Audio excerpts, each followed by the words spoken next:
when people say we don't believe in global warming, I say, no, I believe in global warming. I don't believe that human CO2 is causing that warming. A few years ago, if you would ask me, I would tell you it's CO2. Why? Because just like everyone else in the public, I listened to what the media had to say. Each day, the news reports grow more fantastically apocalyptic. Politicians no longer dare to express any doubt about climate change. There is such intolerance of any dissenting voice. Are some of the worst climate criminals on the planet. This is the most politically incorrect thing possible, is to doubt this climate change orthodoxy. Global warming has gone beyond politics. It is a new kind of morality. Now, the Prime Minister's back from his holidays, unrepentant and unembarrassed about yet another long-haul destination. Yet, as the frenzy over man-made global warming grows shriller, many senior climate scientists say the actual scientific basis for the theory is crumbling. There were periods, for example, in Earth's history when we had 3 times as much CO2 as we have today, or periods when we had 10 times as much CO2 as we have today. And if CO2 has a large effect on climate, then you should see it in the temperature reconstruction. If we look at climate through the geological time frame, we would never suspect CO2 as a major climate driver. None of the major climate changes in the last 1,000 years can be explained by CO2. We can't say that CO2 will drive climate. It certainly never did in the past. I've often heard it said that there is a consensus of thousands of scientists on the global warming issue and that humans are causing a catastrophic change to the climate system.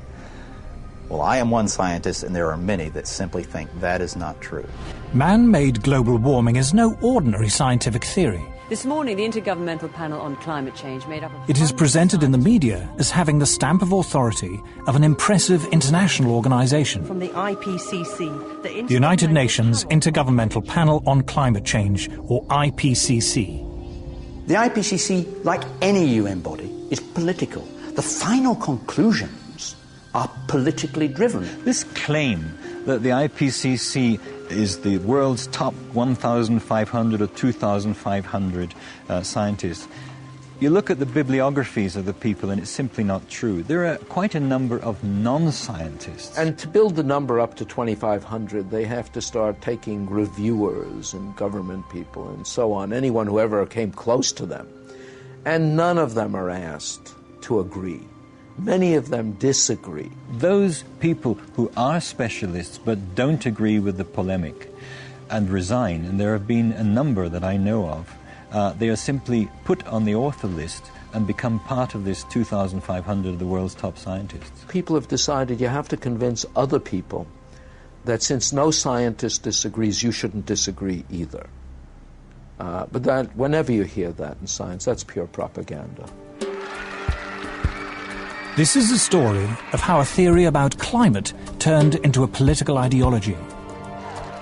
See, I don't even like to call it the environmental movement anymore because really it is a political activist movement, and they have become hugely influential at a global level. It is the story of the distortion of a whole area of science.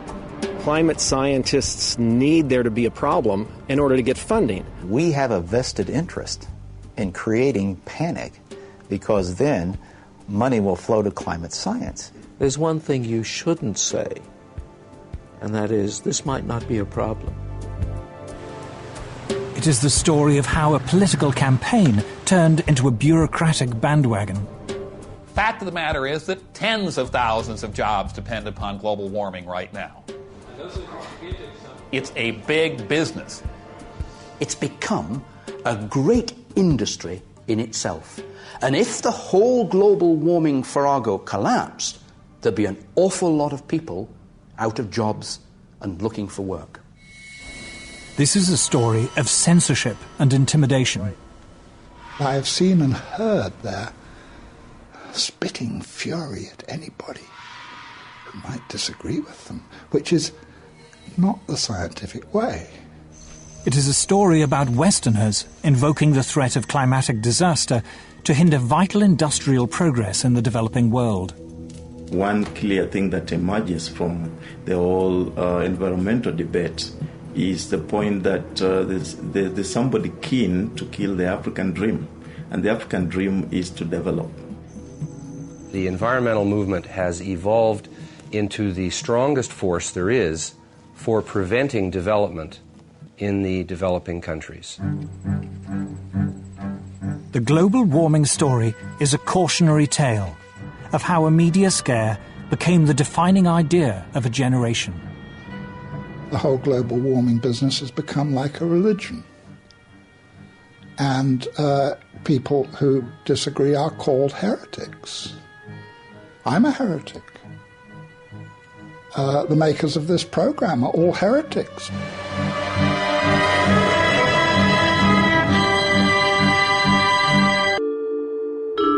In 2005, a House of Lords inquiry was set up to examine the scientific evidence of man-made global warming.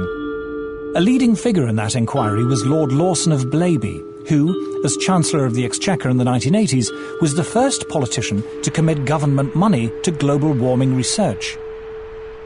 We had a very, very thorough inquiry, took evidence from a whole lot of people expert in this area and produced a report.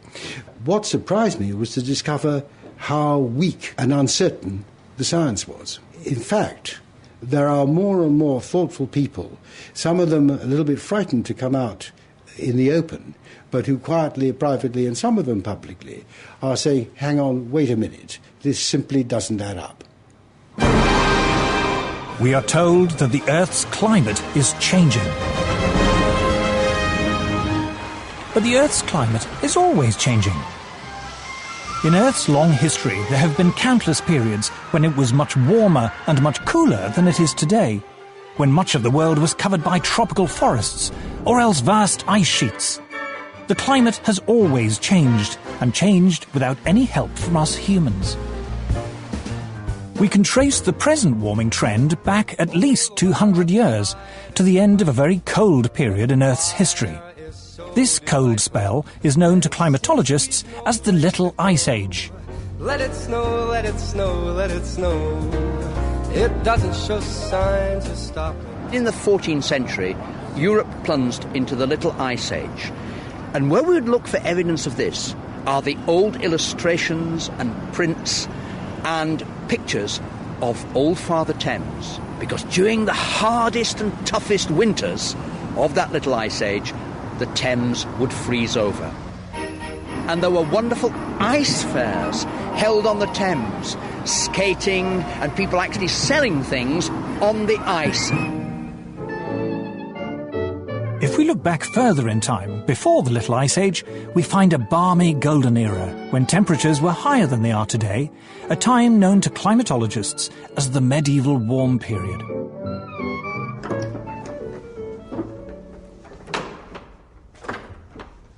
It's important that people know that climate enabled a quite different lifestyle in the medieval period. We have this view today that warming is going to have apocalyptic outcomes. In fact, wherever you describe this warm period, it appears to be associated with riches. We're having a heat wave. In Europe, this was the great age of the cathedral builders, a time when, according to Chaucer, vineyards flourished even in the north of England. All over the city of London, there are little memories of the vineyards that grew in the medieval warm period. So this was a wonderfully rich time. And this little church, in a sense, symbolizes it, because it comes from a period of great wealth. Going back in time further still, before the medieval warm period, we find more warm spells, including a very prolonged period during the Bronze Age, known to geologists as the Holocene maximum, when temperatures were significantly higher than they are now for more than 3 millennia. If we go back 8,000 years in the Holocene period, our current interglacial, it was much warmer than it is today.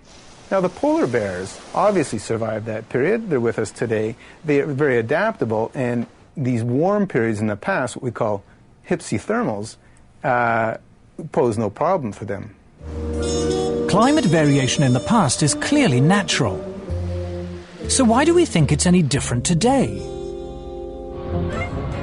In the current alarm about global warming, the culprit is industrial society. Thanks to modern industry, luxuries once enjoyed exclusively by the rich are now available in abundance to ordinary people. Novel technologies have made life easier and richer. Modern transport and communications have made the world seem less foreign and distant. Industrial progress has changed our lives. But has it also changed the climate? According to the theory of man-made global warming, industrial growth should cause the temperature to rise. But does it? Anyone who goes around and says that carbon dioxide is responsible for most of the warming of the 20th century hasn't looked at the basic numbers. Industrial production in the early decades of the 20th century was still in its infancy, restricted to only a few countries, handicapped by war and economic depression. After the Second World War, things changed. Consumer goods like refrigerators and washing machines and TVs and cars began to be mass-produced for an international market. Historians call this global explosion of industrial activity the post-war economic boom. So how does the industrial story compare with the temperature record?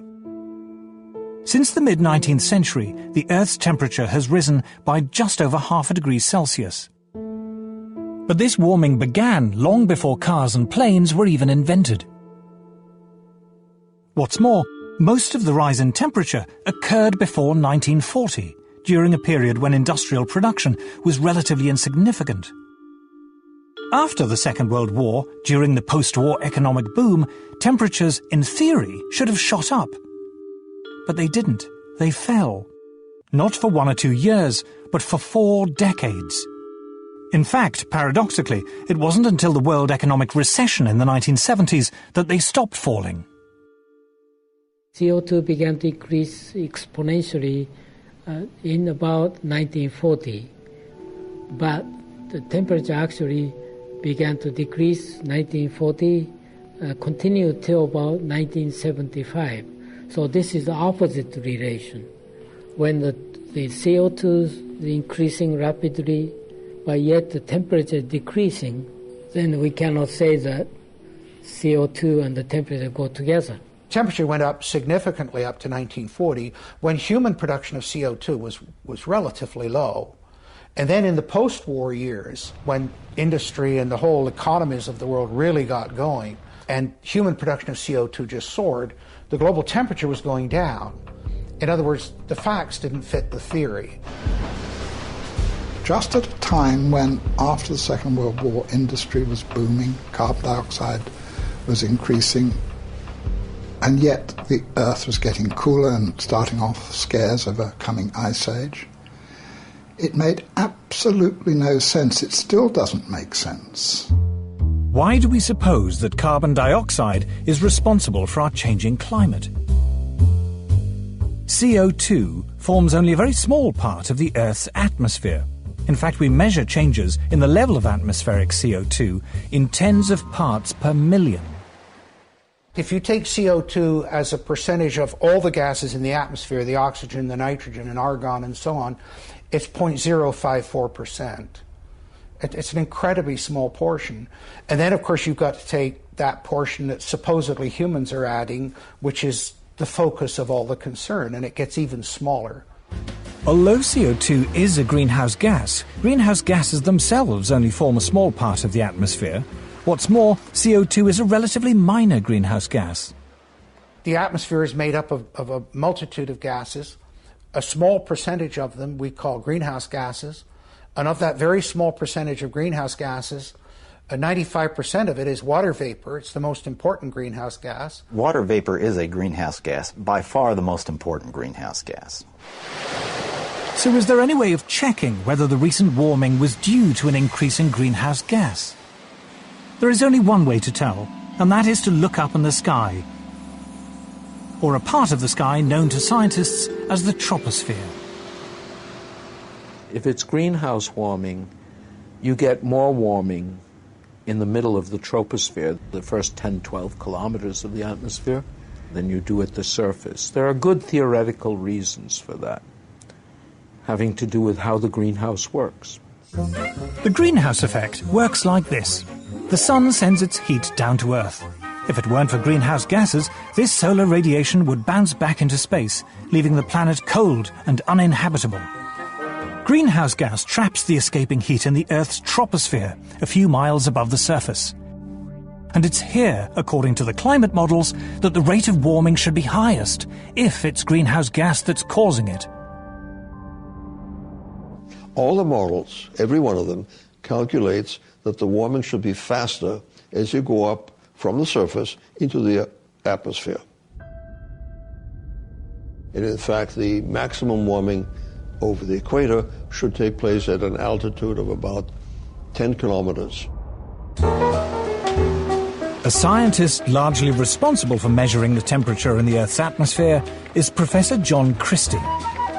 In 1991, he was awarded NASA's Medal for Exceptional Scientific Achievement, and in 1996 received a special award from the American Meteorological Society for fundamentally advancing our ability to monitor climate. He was a lead author on the UN's Intergovernmental Panel on Climate Change, or IPCC. There are two ways to take the temperature in the Earth's atmosphere: satellites and weather balloons. What we found consistently is that in a great part of the planet, that the bulk of the atmosphere is not warming as much as we see at the surface in this region. And that's a real head-scratcher for us, because the theory is pretty straightforward. And the theory says that if the surface warms, the upper atmosphere should warm rapidly. The rise in temperature of that part of the atmosphere is not very dramatic at all, and really does not match the theory that climate models are expressing at this point. One of the problems that is plaguing the models is that they predict that as you go up through the atmosphere, except in the polar regions, that the rate of warming increases. And it's quite clear from two data sets, not just satellite data, which everybody talks about, but from weather balloon data, that you don't see that effect. In fact, it looks like the surface temperatures are warming slightly more than the upper air temperatures. That's a big difference. That data gives you a handle on the fact that what you're seeing is warming that probably is not due to greenhouse gases. That is, the observations do not show an increase with altitude. In fact, most observations show a slight decrease in the rate of warming with altitude. So in a sense, you can say that the hypothesis of man-made global warming is falsified by the evidence. So the recent warming of the Earth happened in the wrong place and at the wrong time. Most of the warming took place in the early part of the 20th century and occurred mostly at the Earth's surface, the very opposite of what should have happened according to the theory of man-made global warming. I am Al Gore. I used to be the next president of the United States of America. Former Vice President Al Gore's emotional film, An Inconvenient Truth, is regarded by many as the definitive popular presentation of the theory of man-made global warming. His argument rests on one all-important piece of evidence taken from ice core surveys in which scientists drilled deep into the ice to look back into Earth's climate history hundreds of thousands of years. The first ice core survey took place in Vostok in the Antarctic. What it found, as Al Gore correctly points out, was a clear correlation between carbon dioxide and temperature. We're going back in time now, 650,000 years. Here's what the temperature has been on our Earth. Now, one thing that kind of jumps out at you is, did they ever fit together? Most ridiculous thing I've ever heard. The relationship is actually very complicated, but there is one relationship that is far more powerful than all the others, and it is this. When there is more carbon dioxide, the temperature gets warmer. Al Gore says the relationship between temperature and CO2 is complicated, but he doesn't say what those complications are. In fact, there was something very important in the ice core data that he failed to mention. Professor Ian Clark is a leading Arctic paleoclimatologist who looks back into the Earth's temperature record tens of millions of years. When we look at climate on long scales, we're looking for geological material that actually records climate If we're to take an ice sample, for example, we use isotopes to reconstruct temperature, but the atmosphere that's imprisoned in that ice, we liberate, and then we look at the CO2 content. Professor Clark and others have indeed discovered, as Al Gore says, a link between carbon dioxide and temperature. But what Al Gore doesn't say is that the link is the wrong way round. So here we're looking at the ice core record from Vostok, and in the red we see temperature going up from early time to later time at a very key interval when we came out of a glaciation. And we see the temperature going up, and then we see the CO2 coming up. CO2 lags behind that increase. It's got an 800-year lag, so temperature is leading CO2 by 800 years. There have now been several major ice core surveys. Every one of them shows the same thing. The temperature rises or falls, and then, after a few hundred years, carbon dioxide follows. So obviously, carbon dioxide is not the cause of that warming. In fact, we can say that the warming produced the increase in carbon dioxide. CO2 clearly cannot be causing temperature changes. It's a product of temperature. It's following temperature changes. The ice core record goes to the very heart of the problem we have here. They said, if the CO2 increases in the atmosphere as a greenhouse gas, then the temperature will go up. But the ice core record shows exactly the opposite. So the fundamental assumption, the most fundamental assumption of the whole theory of climate change due to humans is shown to be wrong. But how can it be that higher temperatures lead to more CO2 in the atmosphere? To understand this, we must first restate the obvious point that carbon dioxide is a natural gas produced by all living things. Few things annoy me more than to hear people talking about carbon dioxide as being a pollutant. You're made of carbon dioxide. I'm made of carbon dioxide. Carbon dioxide is how living things grow. What's more, humans are not the main source of carbon dioxide. Humans produce a small fraction in the single digits percentage-wise of the CO2 that is produced in the atmosphere. Volcanoes produce more CO2 each year than all the factories and cars and planes and other sources of man-made carbon dioxide put together. More still comes from animals and bacteria, which produce about 150 gigatons of CO2 each year, compared to a mere 6.5 gigatons from humans. An even larger source of CO2 is dying vegetation, from falling leaves, for example, in the autumn. But the biggest source of CO2 by far is the oceans.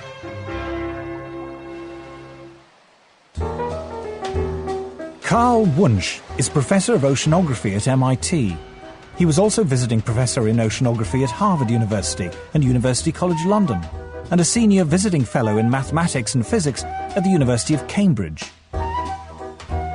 He is the author of 4 major textbooks on oceanography.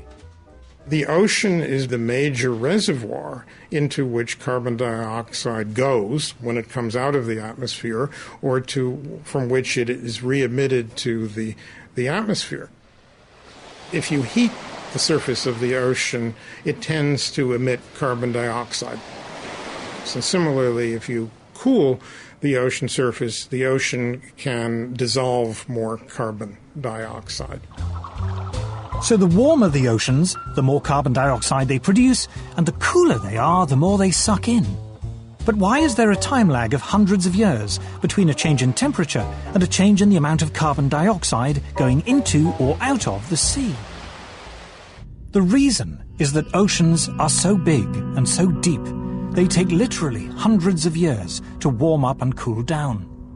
This time lag means the oceans have what scientists call a memory of temperature changes. The ocean has a memory of past events running out as far as 10,000 years.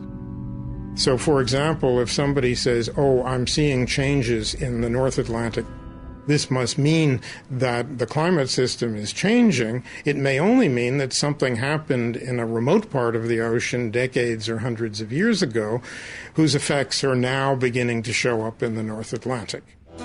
The current warming began long before people had cars or electric lights. In the past 150 years, the temperature has risen just over half a degree Celsius. But most of that rise occurred before 1940. Since that time, the temperature has fallen for 4 decades and risen for 3. There is no evidence at all from Earth's long climate history that carbon dioxide has ever determined global temperatures. But if CO2 doesn't drive Earth's climate, what does?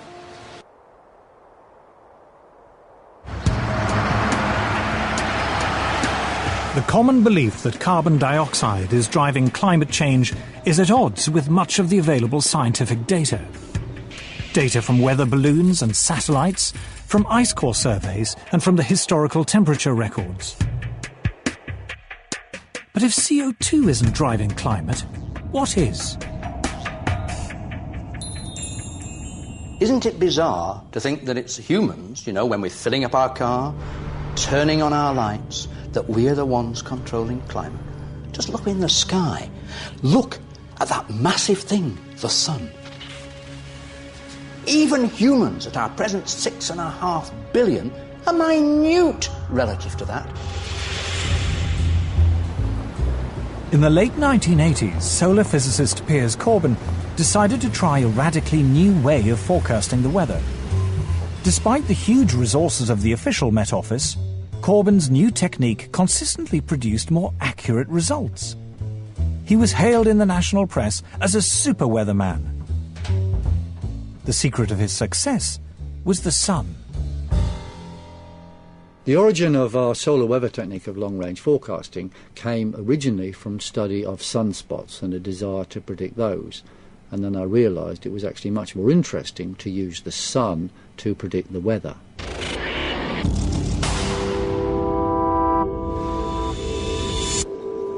Sunspots, we now know, are intense magnetic fields which appear at times of higher solar activity. But for many hundreds of years, long before this was properly understood, astronomers around the world used to count the number of sunspots in the belief that more spots heralded warmer weather. In 1893, the British astronomer Edward Maunder observed that during the Little Ice Age, there were barely any spots visible on the sun, a period of solar inactivity which became known as the Maunder minimum. But how reliable are sunspots as an indicator of the weather? Okay, bye. I decided to test it by gambling on the weather through William Hill against what the Met Office said was a normal expectation. And I won money month after month after month after month. Last winter the Met Office said it could be or would be an exceptionally cold winter. We said, no, that is nonsense, it's going to be very close to normal. And we specifically said when it would be cold, i.e. after Christmas and February. We were right, they were wrong. In 1991, senior scientists at the Danish Meteorological Institute decided to compile a record of sunspots in the 20th century and compare it with the temperature record. What they found was an incredibly close correlation between what the sun was doing and changes in temperature on Earth. Solar activity, they found, rose sharply to 1940, fell back for 4 decades until the 1970s, and then rose again after that. When we saw this correlation between the temperature and solar activity or sunspot cycle lengths, then people said to us, okay, it can be just a coincidence. So how can we prove that it's not just a coincidence? Well, one obvious thing is to have a longer time series or different time series. Then we went back in time. So Professor Friis Christiansen and his colleagues examined 400 years of astronomical records to compare sunspot activity against temperature variation. Once again, they found that variations in solar activity were intimately linked to temperature variation on Earth. It was the sun, it seemed, not carbon dioxide or anything else, that was driving changes in the climate.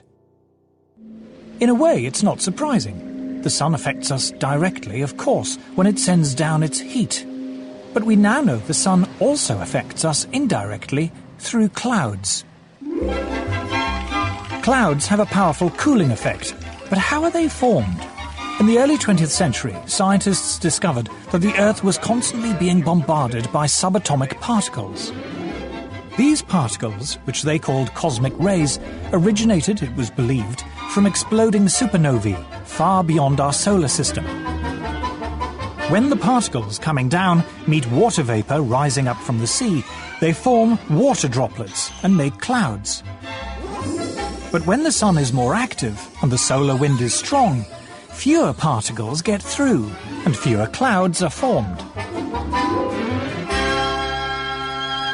Just how powerful this effect was became clear only recently, when an astrophysicist, Professor Nir Shaviv, decided to compare his own record of cloud-forming cosmic rays with the temperature record created by a geologist, Professor Jan Weitzer, going back 600 million years.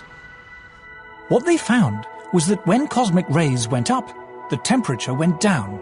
When cosmic rays went down, the temperature went up.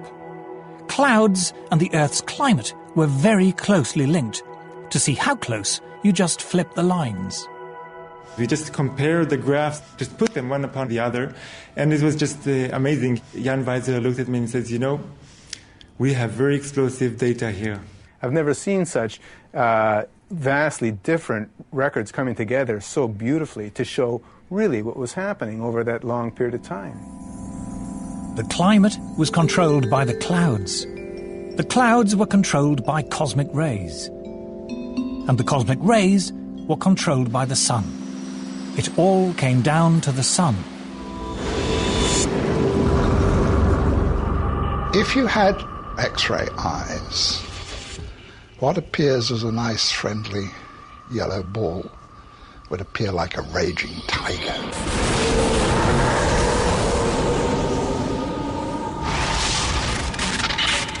The sun is an incredibly violent beast, and it's throwing out great explosions and puffs of gas, an endless solar wind that's forever rushing past the Earth. We're, in a certain sense, inside the atmosphere of the sun. The intensity of its magnetic field more than doubled during the 20th century. In 2005, astrophysicists from Harvard University published the following graph in the official journal of the American Geophysical Union. The blue line represents temperature change in the Arctic over the past 100 years. And here is the rise in carbon dioxide over the same period. The two are not obviously connected, but now look again at the temperature record, and at this red line, which depicts variations in solar activity over the past century as recorded independently by scientists from NASA and America's National Oceanic and Atmospheric Administration. Solar activity over the last 100 years, over the last several hundred years, correlates very nicely on a decadal basis with sea ice and Arctic temperatures. To the Harvard astrophysicists and many other scientists, the conclusion is inescapable. The sun is driving climate change. CO2 is irrelevant. But why, if this is so, are we bombarded day after day with news items about man-made global warming?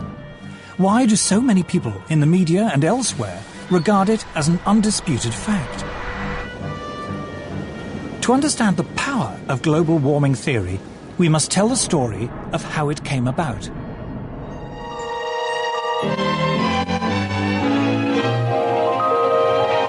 The weather satellite depicts a planet that grieves for its lost harvests in coming to the parched... Doom-laden predictions about climate change are not new. In 1974, the BBC warned us of impending disasters which might seem strangely familiar. Again and again, the newsreels have been showing us disasters of the weather. The American Midwest suffered its worst drought since the 1930s, and tornadoes were on the rampage. And what was going to be the cause of these disasters? The man behind the series was former New Scientist editor Nigel Calder. In the Weather Machine, we reported the mainstream opinion of the time, which was global cooling and the threat of a new ice age. Nature's ice dwarfs us, After 4 decades of falling temperatures, experts warned that a cooler world would have catastrophic consequences. There's the ever-present threat of a big freeze. Will a new ice age claim our lands and bury our northern cities? But amid the doom and gloom, there was one voice of hope. A Swedish scientist called Bert Bolin tentatively suggested that man-made carbon dioxide might help to warm the world, although he wasn't sure. And there is a lot of oil, and there are vast amounts of coal left. And we seem to be burning it with an ever-increasing rate. And if we go on doing this, in about 50 years' time, the climate may be a few degrees warmer than today. We just don't know. We were also the first to put Bert Bolin of Sweden on international television talking about the dangers of carbon dioxide. And I remember being bitterly criticised by top experts for indulging him in his fantasy. At the height of the cooling scare in the 70s, Bert Bolin's eccentric theory of man-made global warming seemed absurd. 2 things happened to change that. First, temperatures started to rise. And second, the miners went on strike.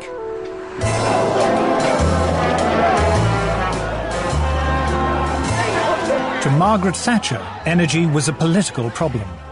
In the early 70s, the oil crisis had plunged the world into recession, and the miners had brought down Ted Heath's Conservative government. Mrs. Thatcher was determined the same would not happen to her. She set out to break their power.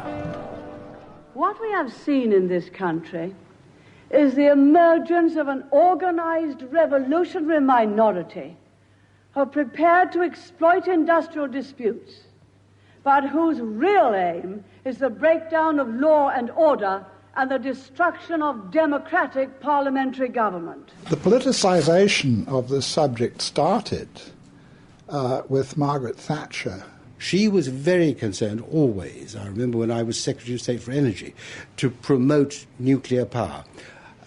Long before the issue of climate change came up, because she was concerned about energy security, and she didn't trust the Middle East, and she didn't trust the National Union of Mine Workers. So she didn't trust oil, and she didn't trust coal. So therefore she felt we really had to push ahead with nuclear power. And then when the climate change, global warming thing came up, she felt, well, this is great. This is another argument, because it doesn't have any carbon dioxide emissions. This is another argument why you should go for nuclear. And that is what she was really largely saying. It's been misrepresented since then. And so she said to the scientists, she went to the Royal Society and she said, there's money on the table for you to prove this stuff. So, of course, they went away and did that. Inevitably, the moment politicians put their weight behind something and attach their name to it in some ways, of course, money will flow. That's the way it goes. And inevitably, research, development, institutions started to bubble up, if we can put it that way, which were going to be researching climate, but with a particular emphasis on the relationship between carbon dioxide and temperature. At the request of Mrs. Thatcher, the UK Met Office set up a climate modelling unit which provided the basis for a new international committee called the Intergovernmental Panel on Climate Change, or IPCC. They came out with the first big report which predicted climatic disaster as a result of global warming. I remember going to the scientific press conference and being amazed by 2 things. First, the simplicity and eloquence of the message and the vigour with which it was delivered.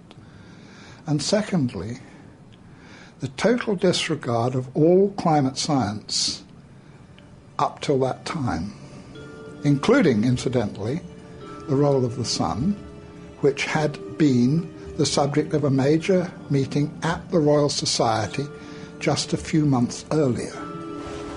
But the new emphasis on man-made carbon dioxide as a possible environmental problem didn't just appeal to Mrs. Thatcher. It was certainly something very favourable to the environmental idea, what I call the medieval environmentalism of let's get back to the way things were in medieval times and get rid of all these dreadful cars and machines. They loved it. because carbon dioxide was for them an emblem of industrialization.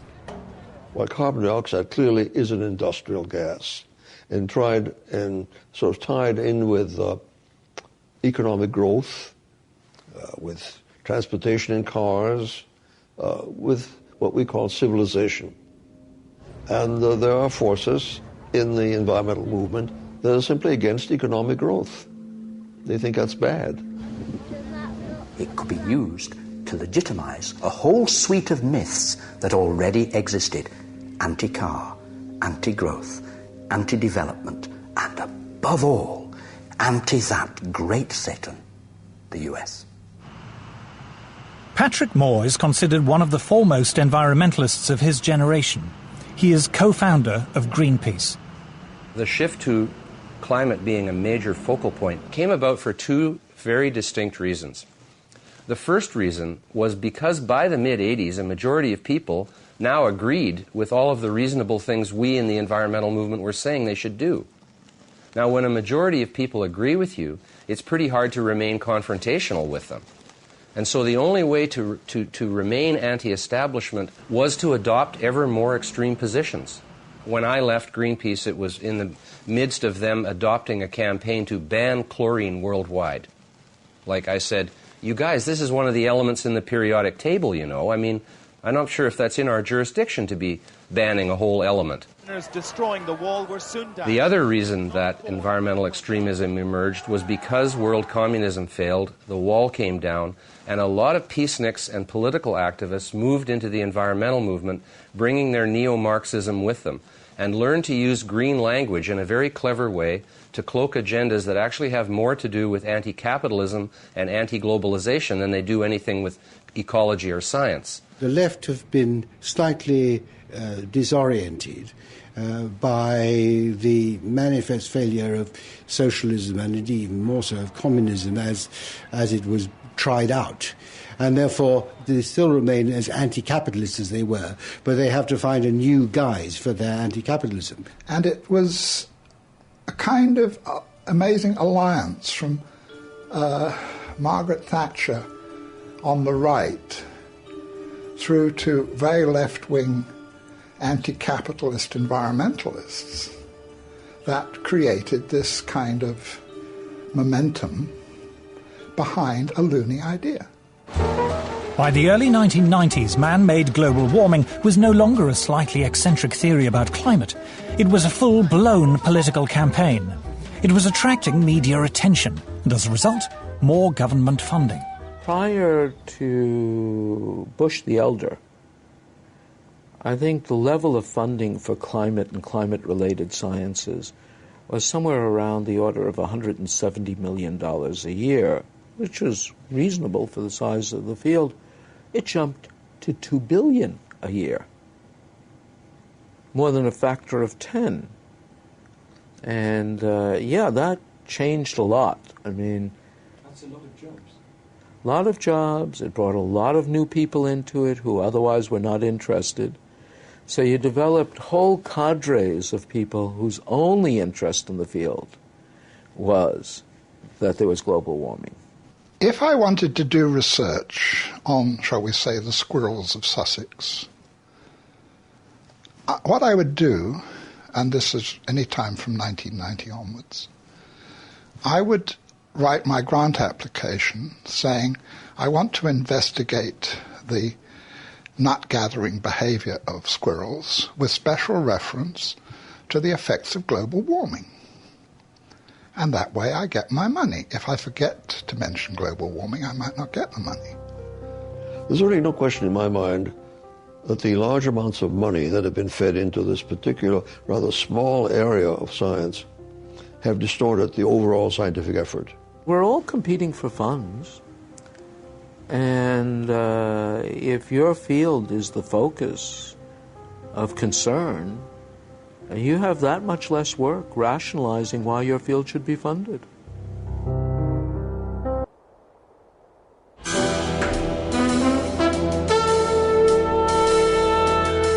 By the 1990s, tens of billions of dollars of government funding in the US, UK and elsewhere were being diverted into research relating to global warming. A large portion of those funds went into building computer models to forecast what the climate will be in the future. But how accurate are those models? Dr. Roy Spencer was Senior Scientist for Climate Studies at NASA's Marshall Space Flight Center. He has been awarded medals for exceptional scientific achievement from both NASA and the American Meteorological Society. Climate models are only as good as the assumptions that go into them, and they have hundreds of assumptions. All it takes is one assumption to be wrong for the forecast to be way off. Climate forecasts are not new, but in the past, scientists were more modest about their ability to predict the weather. Any attempt at forecasting changes of climate meets skepticism from the men who model the weather by computer. In making decisions which affect people, a bad prediction as to what the climate of the future will be can be far worse than none at all. I'm afraid that our understanding of the complex weather machine is not yet good enough to make a reliable statement of the future. All models assume that man-made CO2 is the main cause of climate change, rather than the sun or the clouds. The analogy I use is like my car's not running very well. So I'm going to ignore the engine, which is the sun, and I'm going to ignore the transmission, which is the water vapor, and I'm going to look at one nut on the right rear wheel, which is the human-produced CO2. It's that, the science is that bad. If you haven't understood the climate system, if you haven't understood all the components, the cosmic rays, the solar, the CO2, the water vapor, the clouds, and put it all together, if you haven't got all that, then your model isn't worth anything. The range of climate forecasts varies greatly. These variations are produced by subtly altering the assumptions upon which the models are based. The models are so complicated, you can often adjust them in such a way that they do something very exciting. I've worked with modelers, I've done modeling, and with a mathematical model and you tweak parameters, you can model anything. You can make it warmer, you can make it get colder by changing things. Since all the models assume that man-made CO2 causes warming, one obvious way to produce a more impressive forecast is to increase the amount of imagined man-made CO2 going into the atmosphere. We put an increase in carbon dioxide in them that is 1% per year. It's been 0.49% per year for the last 10 years, 0.42 for the 10 years before that, and 0.43 for the 10 years before that. So the models have twice as much greenhouse warming radiation going in them as is known to be happening. It shouldn't shock you that they predict more warming than is occurring. Models predict what the temperature might be in 50 or 100 years' time. It is one of their peculiar features that long-range climate forecasts are only proved wrong long after people have forgotten about them. As a result, there is a danger, according to Professor Carl Wunsch, that modelers will be less concerned in producing a forecast that is accurate than one that is interesting. Even within the scientific community, you see, it's a problem. If I run a complicated model and I do something to it, like melt a lot of ice into the ocean, and nothing happens, it's not likely to get printed. But if I run the same model and I adjust it in such a way that something dramatic happens to the ocean circulation, like the heat transport turns off, it will be published. People will say this is very exciting. It will even get picked up by the media. So there is a bias. There's a very powerful bias within the media and within the science community itself toward results which are dramatizable. The Earth freezes over. That's a much more interesting story than saying, well, you know, it fluctuates around. Sometimes the mass flux goes up by 10%. Sometimes it goes down by 20%. But eventually it comes back. Well, you know, which would you do a story on? I mean, that's what it's about. To the untrained eye, computer models look impressive, and they give often wild speculation about the climate the appearance of rigorous science. They also provide an endless source of spectacular stories for the media. The thing that has amazed me as a lifelong journalist is how the most elementary principles of journalism seem to have been abandoned on this subject. In fact, the theory of man-made global warming has spawned an entirely new branch of journalism. You've got a whole new generation of reporters, environmental journalists. Now, if you're an environmental journalist, and if the global warming story goes in the trash can, so does your job. It really is that crude. And the reporting has to get more and more hysterical because there are still, fortunately, a few hardened news editors around who will say, you know, this is what you were saying 5 years ago. But now it's much, much worse. You know, there's going to be 10 feet of sea level rise by next Tuesday or something. They have to keep on getting shriller and shriller and shriller. It is now common in the media to lay the blame for every storm or hurricane on global warming. But is there any scientific basis for this? This is purely propaganda. Every textbook in meteorology is telling you the main source of weather disturbances is the temperature difference between the tropics and the pole. And we're told, in a warmer world, this difference will get less. Now that would tell you you'll have less storminess, you'll have less variability. But for some reason that isn't considered catastrophic. So you're told the opposite. News reports frequently argue that even a mild increase in global temperature could lead to a catastrophic melting of the polar ice caps. But what does Earth's climate history tell us? We happen to have temperature records of Greenland that go back thousands of years. Greenland has been much warmer. Just 1,000 years ago, Greenland was warmer than it is today, yet it didn't have a dramatic melting event.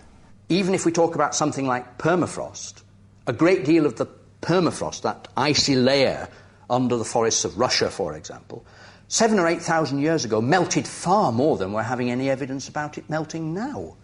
So in other words, this is a historical pattern again, but the world didn't come to a crunching halt because of it.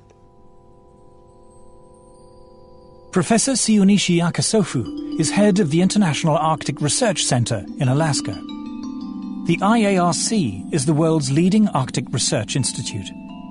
Professor Akasofu insists that over time, the ice caps are always naturally expanding and contracting. There are reports from time to time a big chunk of ice break away from the Antarctic continent. Those must have been happening all the time. But because now we have a satellite that can detect those, that's why they become the news. This data from NASA's meteorological satellites shows the huge natural expansion and contraction of the polar sea ice taking place in the 1990s. Practically all the TV programs that relate to global warming show big chunk of ice falling from the edge of the glaciers, but people forget that ice is always moving. News reports frequently show images of ice breaking from the edge of the Arctic. What they don't say is that this is as ordinary an event in the Arctic as falling leaves on an English autumn day. They ask me, did you see ice falling from the edge of the glaciers? Yes. That's the spring breakup. That's happened every year. Press come to us all the time, you know, I want to see something that the greenhouse disaster. I say there's none. Alarming television programmes raise the fearful prospect of vast tidal waves flooding Britain. But what causes the sea level to change, and how fast does it happen? Sea level changes over the world in general are governed fundamentally by two factors. What we would call local factors, the relationship of the sea to the land, which often, by the way, is to do with the land rising or falling than anything to do with the sea.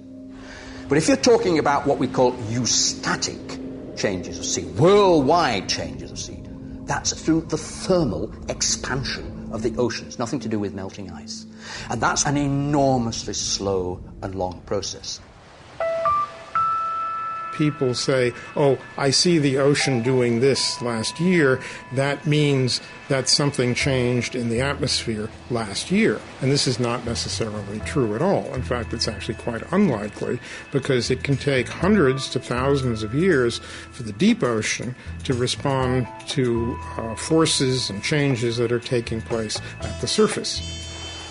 It is also suggested that even a mild rise in temperature will lead to the spread northward of deadly insect-borne tropical diseases like malaria. But is this true? Professor Paul Reiter of the Pasteur Institute in Paris is recognized as one of the world's leading experts on malaria and other insect-borne diseases. He is a member of the World Health Organization Expert Advisory Committee, was chairman of the American Committee of Medical Entomology of the American Society for Tropical Medicine, and lead author on the health section of the US National Assessment of the Potential Consequences of Climate Variability. As Professor Reiter is eager to point out, mosquitoes thrive in very cold temperatures. Mosquitoes are not specifically tropical. Most people will realize that in temperate regions there are mosquitoes. In fact, mosquitoes are extremely abundant in the Arctic. The most devastating epidemic of malaria was in the Soviet Union in the 1920s. There were something like 13 million cases a year and something like 600,000 deaths.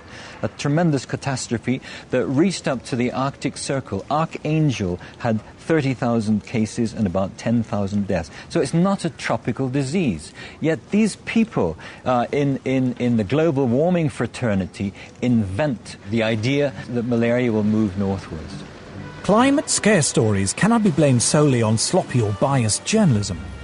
According to Professor Reiter, hysterical alarms have been encouraged by the reports of the United Nations Intergovernmental Panel on Climate Change, or IPCC. On the spread of malaria, the IPCC warns us that mosquito species that transmit malaria do not usually survive where the mean winter temperature drops below 16 to 18 degrees Celsius. According to Professor Reiter, this is clearly untrue. I was horrified to read the second and the third assessment reports because there was so much misinformation without any kind of recourse, or virtually without mention of the scientific literature, the truly scientific literature, the literature by specialists in those fields. In a letter to the Wall Street Journal, Professor Frederick Seitz, former president of America's National Academy of Sciences, revealed that IPCC officials had censored the comments of scientists. He said that this report is not the version that was approved by the contributing scientists. At least 15 key sections of the science chapter had been deleted. These included statements like, none of the studies cited has shown clear evidence that we can attribute climate changes to increases in greenhouse gases. No study to date has positively attributed all or part of the observed climate changes to man-made causes. Professor Seitz concluded, I have never witnessed a more disturbing corruption of the peer review process than the events that led to this IPCC report. In its reply, the IPCC did not deny making these deletions, but it said there was no dishonesty or bias in the report and that uncertainties about the cause of global warming had been included. The changes had been made, it said, in response to comments from governments, individual scientists, and non-governmental organizations. When I resigned from the IPCC, I thought that was the end of it. But when I saw the final draft, my name was still there, so I asked for it to be removed. Well, they told me that I had contributed, so it would remain there. So I said, no, I haven't contributed, because they haven't listened to anything I've said. So in the end, it was quite a battle. But finally, I threatened legal action against them, and they removed my name. And I think this happens a great deal. Those people who are specialists but don't agree with the polemic and resign, and there have been a number that I know of, they are simply put on the author list and become part of this 2,500 of the world's top scientists. Research relating to man-made global warming is now one of the best-funded areas of science. The US government alone spends more than $4 billion a year. According to NASA climatologist Roy Spencer, scientists who speak out against man-made global warming have a lot to lose. It's generally harder to get research proposals funded because of the stands that we've taken publicly. And you'll find very few of us that are willing to take a public stand because it does cut into their research funding. It is a common prejudice that scientists who do not agree with the theory of man-made global warming must be being paid by private industry to tell lies. I get it all the time. You must be in the pay of the multinationals. Sadly, like most of the scientists you'll talk to, I haven't seen a penny from the multinationals. I'm always accused of being paid by the oil and gas companies. I've never received a nickel from the oil and gas companies. I joke about I wish they would pay me, then I could afford their product. Whenever anybody says that I'm in the pay of an oil company, I say my bank manager would wish. There is almost no private sector investment in climatology, and yet to be involved in any research project which involves an industry grant, no matter how small, can spell ruin to a scientist's reputation. Modern technology fueled by greenhouse gases. Patrick Michaels is Professor of Environmental Sciences at the University of Virginia. He was chair of the Committee on Applied Climatology at the American Meteorological Society, president of the American Association of State Climatologists, the author of 3 books on meteorology, and an author and reviewer on the UN's Intergovernmental Panel on Climate Change. But when he conducted research which was part funded by the coal industry, he found himself among those under attack from climate campaigners. British-based corporations are some of the worst climate criminals on the planet.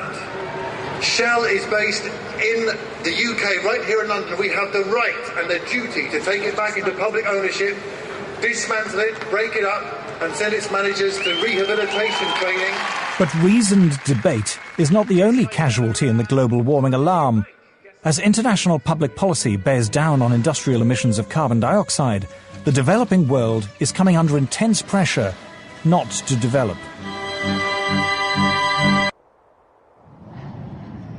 I'm no expert on climate change, I'm no scientist, and what I'm going to say next is a great big turn-off.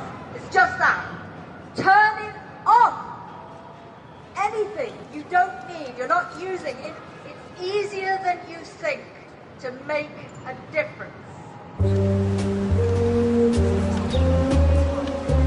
Delegates from around the world are flying into Nairobi for a conference sponsored by the UN to talk about global warming.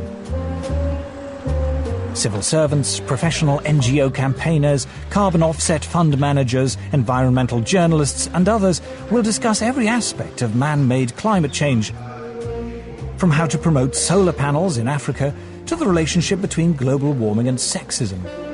The conference lasts 10 days. The number of delegates exceeds 6,000. The billions of dollars invested in climate science means there is a huge constituency of people dependent upon those dollars. And they will want to see that carry forward. It happens in any bureaucracy. Where I live, we have a local council global warming officer. There's a huge tail out there of people who have, in one way or another, been recruited to join this particular bandwagon. Anybody who stands up and says, hey, wait a minute, let's look at this coolly and rationally and carefully and see actually how much merit, how much this stands up, they will be ostracized. Scientists, accustomed to the relative civility and obscurity of academic life, suddenly find themselves publicly attacked if they dare to challenge the theory of man-made global warming, vilified by campaign groups and even within their own universities. It's the old English saying, if you stand up in the coconut shy, they're going to throw at you. So I understand that there's going to be some of that, but it gets pretty difficult and pretty nasty and very personal. And there've been, death threats and all sorts of things. And so I'm not doing it for my health. These days, if you are skeptical about the litany around climate change, you're suddenly like as if you're a Holocaust denier. The environmental movement, really, it is a political activist movement. And they have become hugely influential at a global level. And every politician is aware of that today. Whether you're on the left, in the middle, or the right, you have to pay homage to the environment. In the past month, the global warming campaign has won a great victory. The United States government, once a bastion of resistance, has succumbed. George Bush is now an ally. Western governments have now embraced the need for international agreements to restrain industrial production in the developed and developing world. But at what cost? Paul Driesen is a former environmental campaigner. My big concern with global warming is that the policies being pushed to supposedly prevent global warming are having a disastrous effect on the world's poorest people. Global warming campaigners say it does no harm to be on the safe side. Even if the theory of man-made climate change is wrong, we should impose draconian measures to cut carbon emissions just in case. They call this the precautionary principle. The precautionary principle is a very interesting beast. It's basically used to promote a particular agenda and ideology. It's always used in one direction only. It talks about the risks of using a particular technology, fossil fuels, for example, but never about the risks of not using it. It never talks about the benefits of having that technology. Anne Muagela is about to cook a meal for her children. She is one of the 2 billion people, a third of the world's population, who have no access to electricity. Instead, they must burn wood or dried animal dung in their homes. The indoor smoke this creates is the deadliest form of pollution in the world. According to the World Health Organization, 4 million children under the age of 5 die each year from respiratory diseases caused by indoor smoke, and many millions of women die early from cancer and lung disease for the same reason. If you were to ask a rural person to define development, they'll tell you, yes, I'll know I've moved to the next level when I have electricity. Actually, not having electricity creates such a long chain of problems because the first thing you will miss is the light. So you get that they have to go to sleep earlier because there's no light. There's no reason to stay awake. I mean, you can't talk to each other in darkness. No refrigeration or modern packaging means that food cannot be kept. A fire in the hut is too smoky and consumes too much wood to be used as heating. There is no hot water. We in the West cannot begin to imagine how hard life is without electricity. The life expectancy of people who live like this is terrifyingly short, their existence impoverished in every way. A few miles away, the UN is hosting its conference on global warming in its plush gated headquarters. The gift shop is selling souvenirs of peasant tribal life, while delegates discuss how to promote what are described as sustainable forms of electrical generation. Africa has coal, and Africa has oil, but environmental groups are campaigning against the use of these cheap sources of energy. Instead, they say Africa and the rest of the developing world should use solar and wind power. A short drive out of Nairobi, we find our first solar panel. A Kenyan public health official has brought us to a clinic which serves several villages. The only electrical implements in the clinic are the electric lights and a refrigerator in which to keep vaccines, medicine and blood samples. Electricity is provided by 2 solar panels. So what can it do successfully? Lighting. Lighting only? Yes. What happens when you put lighting plus the refrigerator and others? What happens? It sounds an alarm. It sounds an alarm? Yeah. Then can we maybe see that?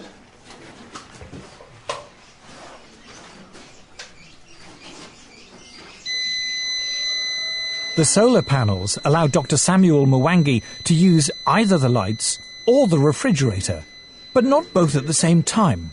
If he does, the electricity shuts down. Wind and solar power are notoriously unreliable as a source of electricity and are at least 3 times more expensive than conventional forms of electrical generation. The question would be, how many people in Europe, how many people in the United States are already using that kind of energy? And how cheap is it? You see, if it's expensive for the Europeans, if it's expensive for the Americans, and we are talking about poor Africans, it doesn't make sense. The rich countries can afford to engage in some luxurious experimentation with other forms of energy. But for us, we are still at the stage of survival. To former environmentalist Paul Driesen, the idea that the world's poorest people should be restricted to using the world's most expensive and inefficient forms of electrical generation is the most morally repugnant aspect of the global warming campaign. Let me make one thing perfectly clear. If we're telling the third world that they can only have wind and solar power, what we are really telling them is you cannot have electricity. The challenge we have when we meet Western environmentalists who say we must engage in use of solar panels and wind energy is how we can have Africa industrialized. Because I don't see how a solar panel is going to power a steel industry, how a solar panel, is going to power maybe some railway train network. It might work maybe to power a small transistor radio. I think one of the most pernicious aspects of the modern environmental movement is this romanticization of peasant life, and the idea that industrial societies are the destroyers of the world. One clear thing that emerges from the whole environmental debate is the point that there's somebody keen to kill the African dream, and the African dream is to develop.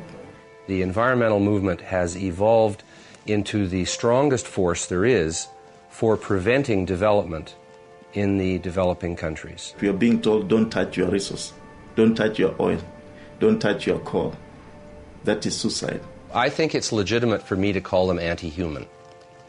Like, okay, you don't have to think humans are better than whales or better than owls or whatever if you don't want to, right? But surely it is not a good idea to think of humans as sort of being scum, that it's okay to have hundreds of millions of them go blind or die or whatever. I just can't relate to that.